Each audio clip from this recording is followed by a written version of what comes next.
Hello viewers, మనం ఈ వీడియోలో ఉస్తాద్ భగత్ సింగ్ మూవీ గురించి క్రేజీ అప్డేట్ తెలుసుకోబోతున్నాం. మరి ఆలస్యం చేయకుండా వీడియోలోకి వెళ్ళిపోతాం. పవన్ కళ్యాణ్ హీరోగా హరీష్ శంకర్ దర్శకత్వంలో ఉస్తాద్ భగత్ సింగ్ అనే సినిమా తెరకెక్కుతున్న సంగతి తెలిసిందే. మైత్రి మూవీ మేకర్స్ బ్యానర్ మీద ఈ సినిమాని భారీ బడ్జెట్తో ప్రతిష్టాత్మకంగా నిర్మిస్తున్నారు. నిజానికి ముందు భవతీయుడు భగత్ సింగ్ అనే సినిమా చేయాల్సి ఉంది. కానీ ఎందుకో దాన్ని నిలిపివేసి ఉస్తాద్ భగత్ సింగ్ని తెర మీదకి తీసుకువచ్చారు. ఆ సంగతి అలా ఉంచితే ఈ సినిమాకు సంబంధించిన షూటింగ్ కేవలం 5 రోజులు మాత్రమే చేశారు. తర్వాత పవన్ కళ్యాణ్ రాజకీయాల్లో బిజీ అవ్వడం, ఇతర సినిమా షూటింగ్స్లో పాల్గొనాల్సి రావడంతో ఈ సినిమా అటకెక్కింది.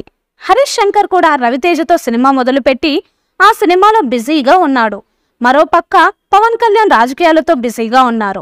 అయితే ఈ సమయంలో మేకర్స్ ఒక ఆసక్తికరమైన నిర్ణయం తీసుకున్నట్లుగా ప్రచారం జరుగుతోంది.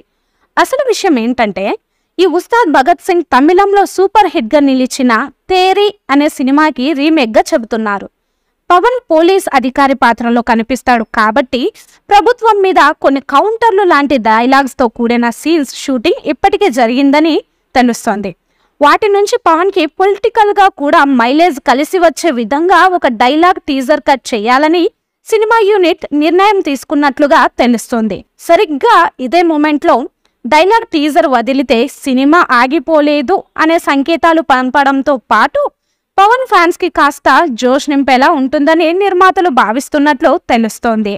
అయితే ఇందులో ఎంతవరకు నిజాలు ఉన్నాయి అనే విషయం మీద మాత్రం క్లారిటీ రావాల్సి ఉంది.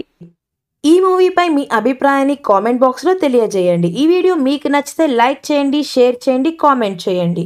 మరిన్ని అప్డేట్స్ కోసం మన ఛానల్ని సబ్స్క్రైబ్ చేయండి. అలాగే పక్కనే ఉన్న గంట సింబల్ని గట్టిగా టంగ్ టంగ్ అని కొట్టేసేయండి.